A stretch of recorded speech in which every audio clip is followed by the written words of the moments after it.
Et si je te disais que tu pouvais te libérer de tes blocages familiaux et d'entrer dans une maternité beaucoup plus alignée et consciente et surtout apaisée? Ce serait intéressant, n'est-ce pas? Eh bien, ça tombe bien parce que c'est justement le sujet du jour.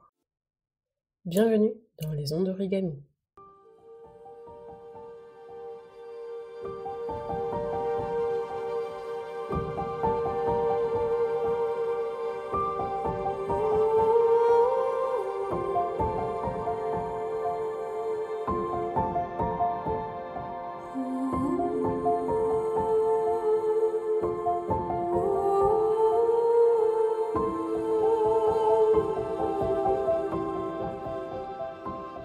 Les ondes d'origami, c'est le podcast qui tisse les liens entre maternité, féminité et énergie et t'aide à révéler la femme puissante, inspirante et lumineuse que tu es vraiment.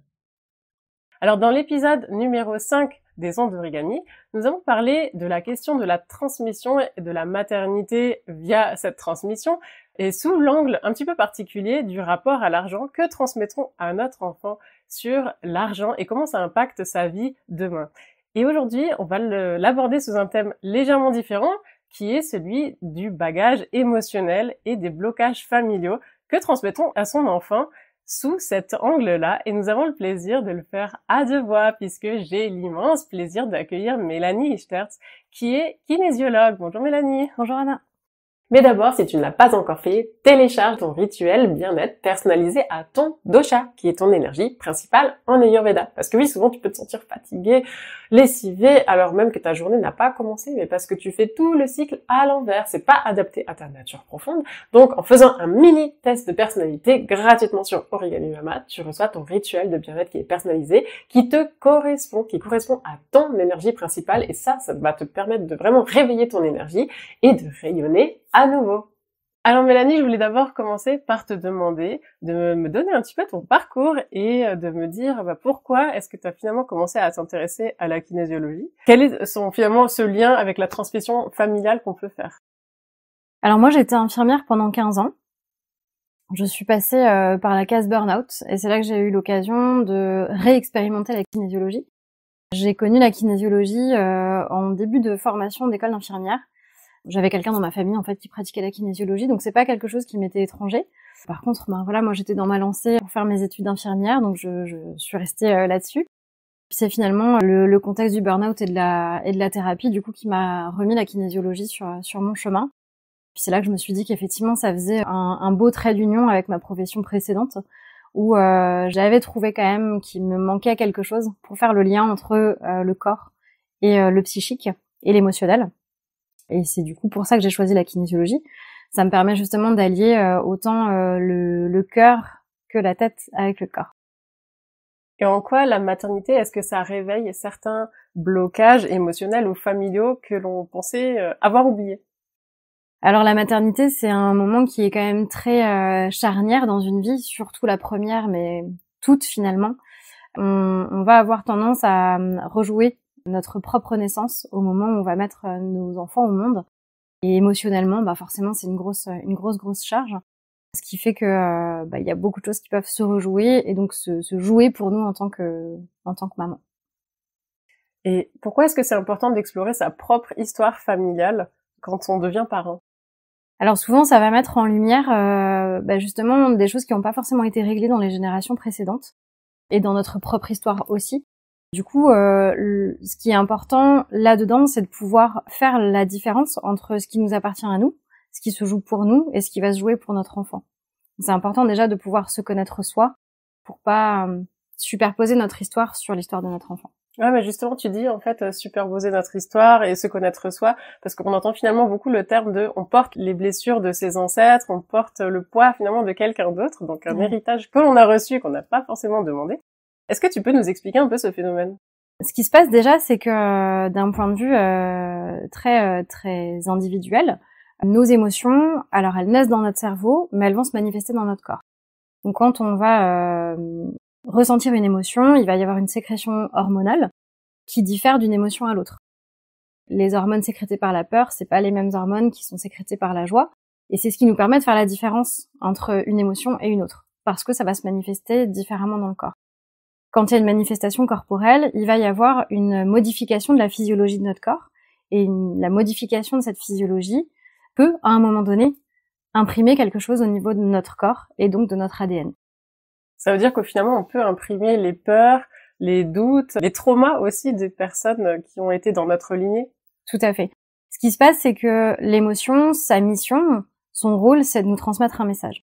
Alors on le sait, les générations précédentes n'ont pas forcément appris à gérer les émotions, à les écouter en tout cas, et à les comprendre. Normalement, on ressent une émotion, on entend son message et on réagit en fonction pour en faire quelque chose de cette émotion. Sauf que la plupart du temps, on aura plus tendance à les mettre de côté, on les regarde pas forcément ou alors on les comprend pas, et c'est ça qui laisse une trace. C'est qu'à partir du moment où on va traiter l'information de l'émotion elle passe, elle s'en va, elle laisse pas de trace.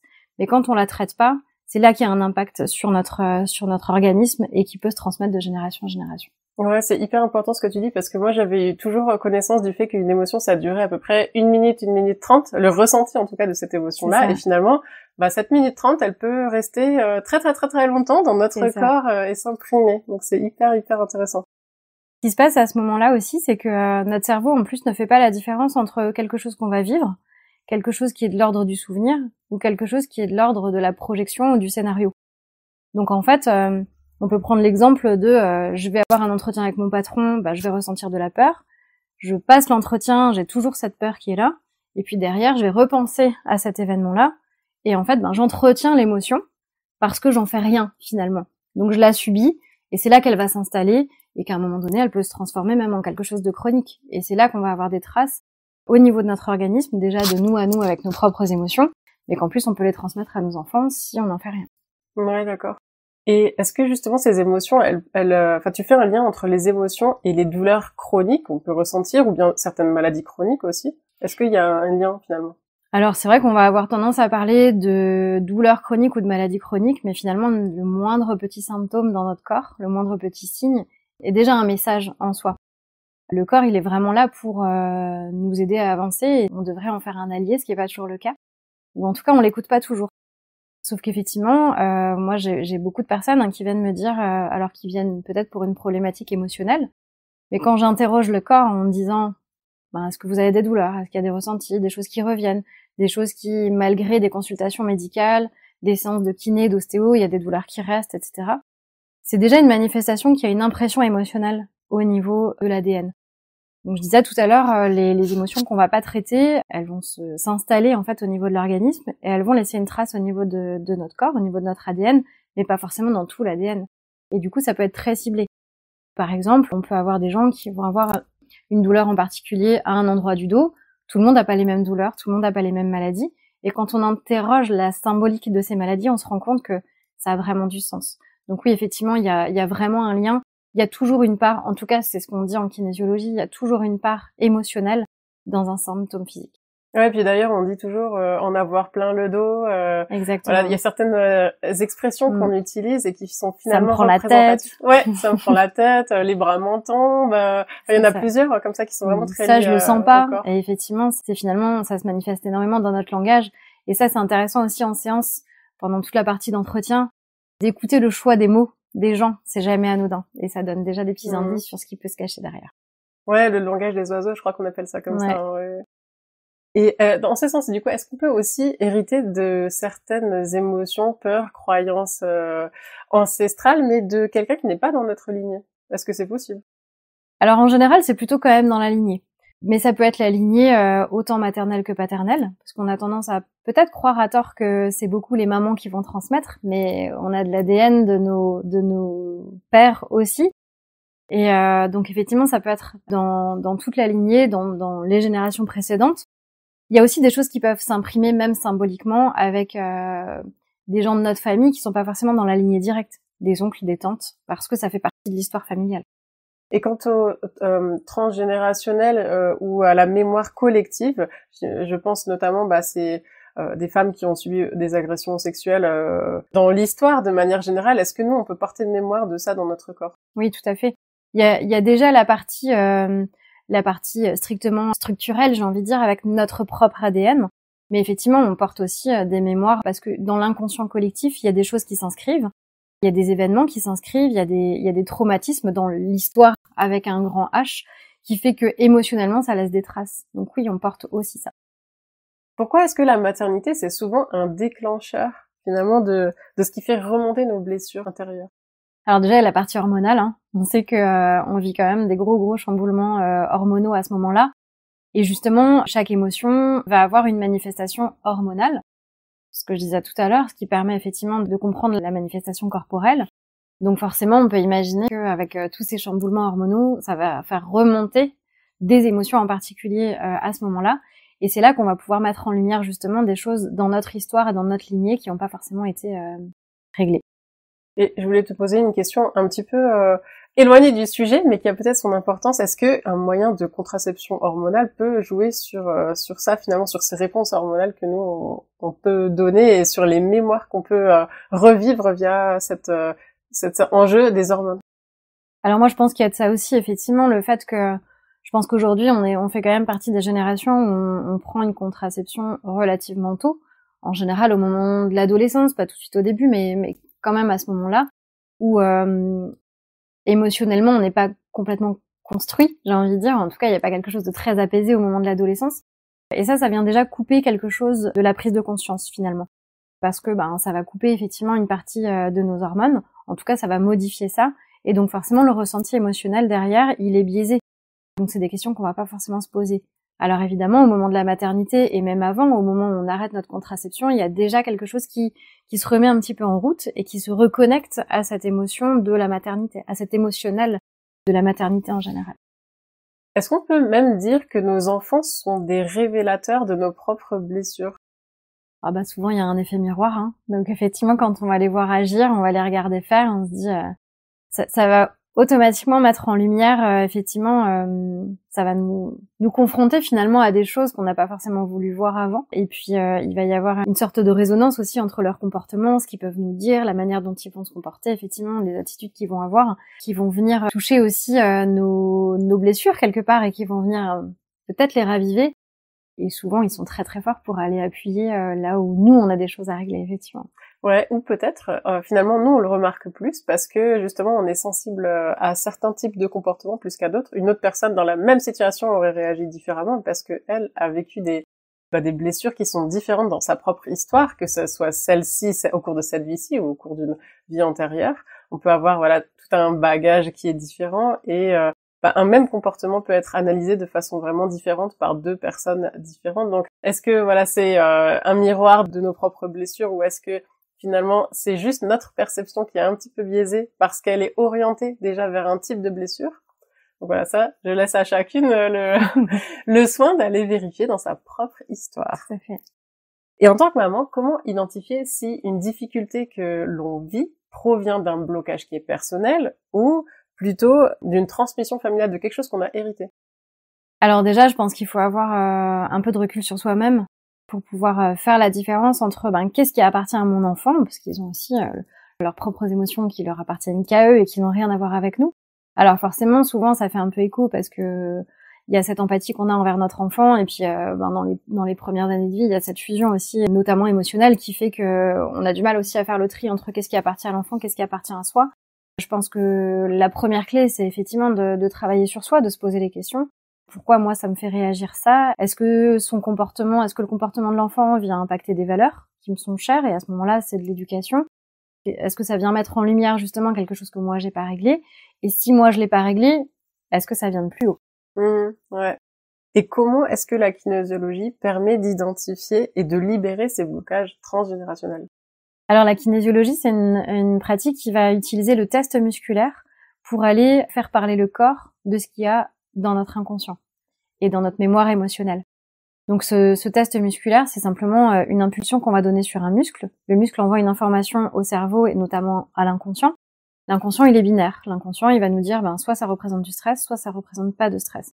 Donc l'intérêt de la kinésiologie, c'est d'aller chercher qu'est-ce qui a été mémorisé comme stressant pour l'émotionnel et pour l'inconscient.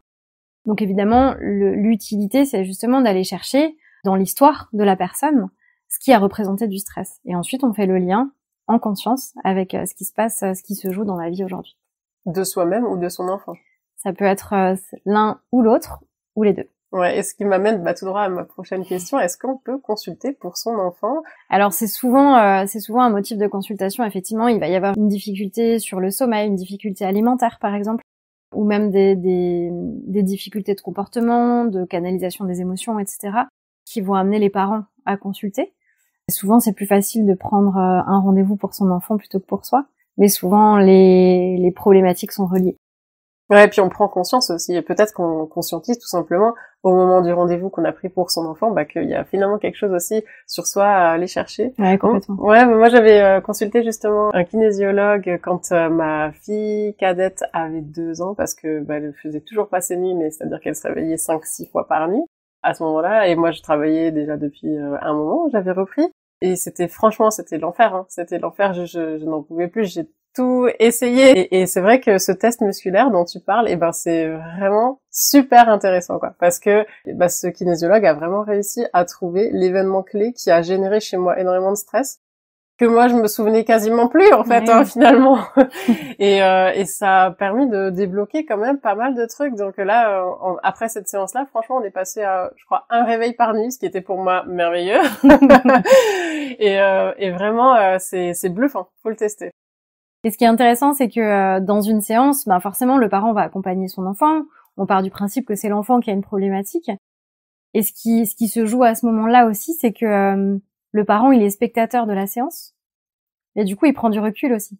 Et du coup, il y a aussi une prise de conscience du parent qui se dit « Ah oui, non, mais en fait, ça peut parler de moi aussi. » Parce qu'il y a ce recul-là, parce que c'est calqué sur l'enfant. Et en fait, quand ça appartient aux parents, il y a aussi une prise de conscience grâce à l'enfant dans ce sens-là. Et puis, je te rejoins complètement. Moi, la première, j'ai beau être kinésiologue, je fais rarement des séances sur mon fils. Et la dernière en date, d'ailleurs, ça n'était que des émotions qui m'appartenaient à moi. Ah ouais. Donc, ça a du sens, effectivement. En tout cas, pour la prise de conscience, même si l'idée, c'est pas de se servir de son enfant pour faire sa propre thérapie, mais souvent, c'est un déclencheur aussi pour prendre conscience de ce qui nous appartient. Pour moi, finalement, l'arrivée d'un enfant, elle est jamais anodine, hein. Ou la non-arrivée d'un enfant, hein. Parce que les deux sont porteurs de messages. Mais l'arrivée d'un enfant, pour moi, il a choisi de s'incarner dans ce corps, dans ta famille, avec toi, avec son papa, qu'il soit là ou pas d'ailleurs. Il a choisi finalement ce contexte-là pour lui grandir, parce que tu as quelque chose à lui apprendre, mais l'inverse est vrai également. Tu as aussi beaucoup à apprendre de lui, et ça va justement permettre d'élever ces deux âmes. Enfin, en tout cas, ça, c'est ma conception. C'est qu'il y a pas de hasard, il y a toujours une raison pour tout ce que l'on vit. Alors parfois ça peut être des moments qui sont vraiment difficiles, hein, ça je le nie pas du tout. Mais c'est vrai qu'il y a toujours une utilité, il y a toujours une raison, mais encore faut-il ouvrir les yeux pour s'en rendre compte, et parfois une aide extérieure, c'est vraiment bienvenu dans ce sens-là. J'allais dire, je pense que s'il y a bien une clé là-dedans pour aider son enfant, c'est déjà faire preuve d'humilité et de se dire que en fait on devrait tous faire un travail sur soi.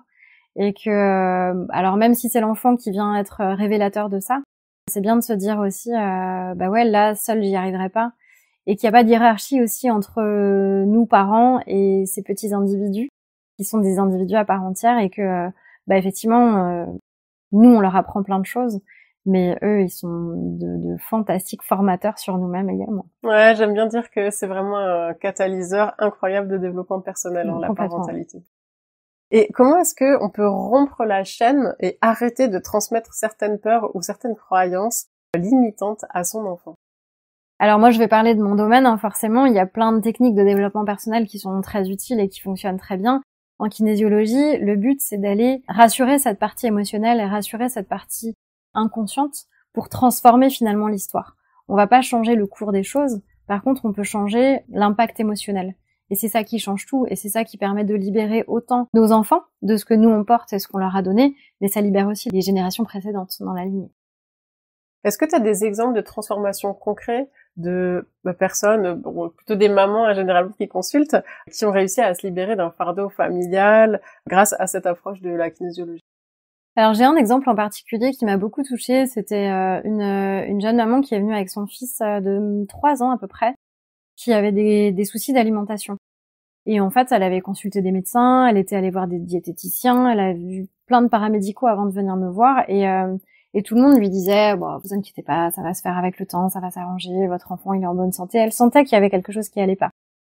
Et elle avait bien conscience, même si c'était pas forcément évident pour elle de l'assumer pleinement, entre guillemets, que son histoire face à l'alimentation avait forcément un impact, en fait, parce qu'il y avait effectivement un passif pour elle aussi par rapport à ça.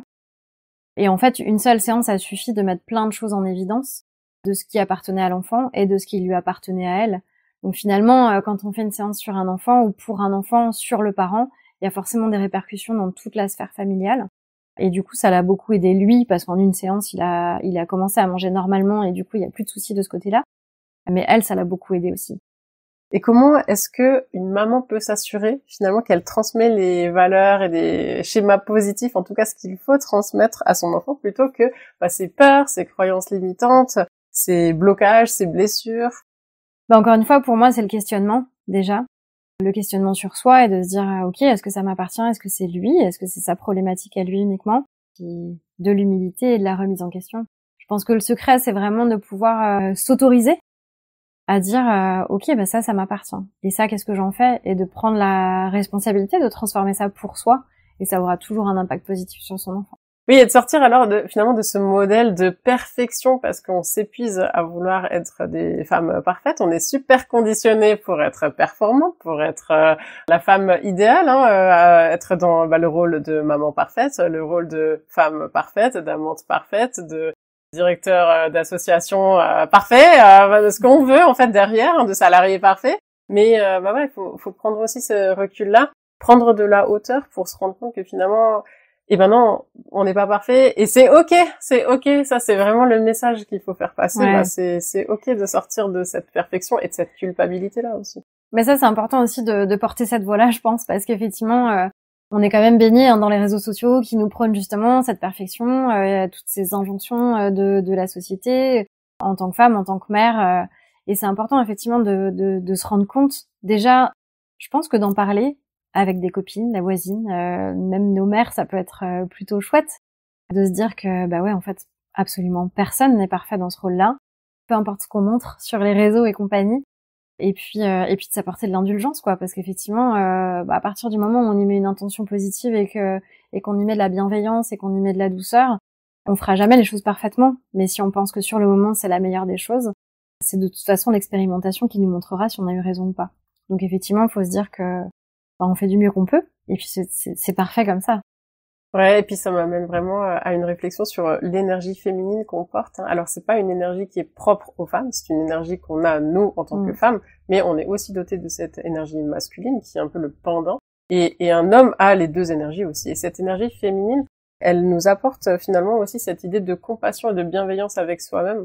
On retrouve pas mal finalement dans la philosophie du yoga. Moi, je pratique beaucoup le yoga, et la philosophie bouddhiste, elle prône aussi ça beaucoup, la non-violence, et ça commence avec la non-violence envers soi-même.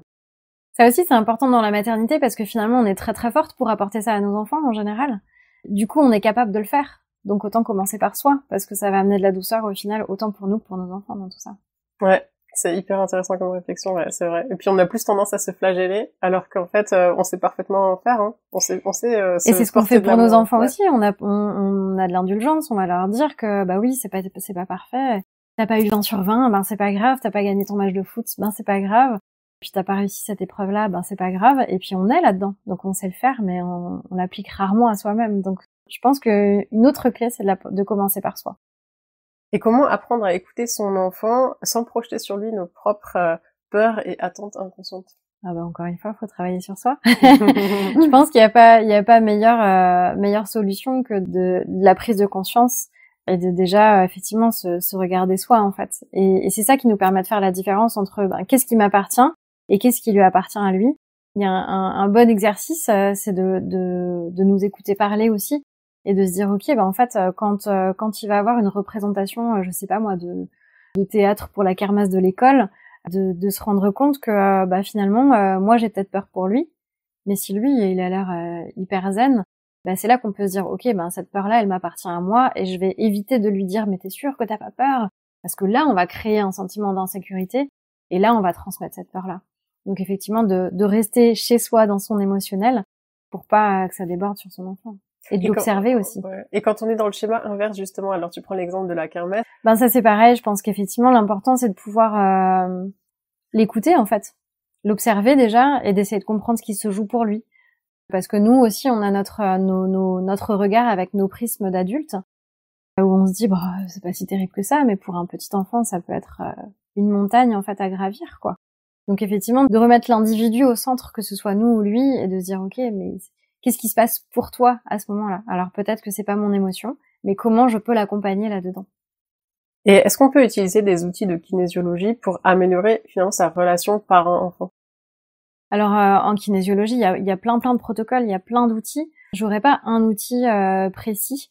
Je pense que, comme tu le disais tout à l'heure, le faire appel à un tiers, déjà, c'est courageux.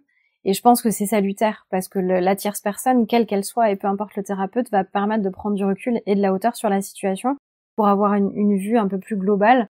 Et c'est ça aussi qui nous permet de prendre des décisions différentes et de voir les chemins qui s'offrent à nous. Et après, les outils, ça va vraiment dépendre de l'histoire familiale, de ce qui va en ressortir et de ce qu'apporte aussi le test musculaire en kinésiologie. Et si une maman nous écoute et qu'elle sent qu'elle a un poids finalement familial qui la pèse et qu'elle veut pas transmettre à son enfant, quel est le premier pas que tu lui conseillerais de faire? Déjà, je pense que c'est de prendre contact avec une tierce personne. Un thérapeute qui est formé, c'est utile, je pense.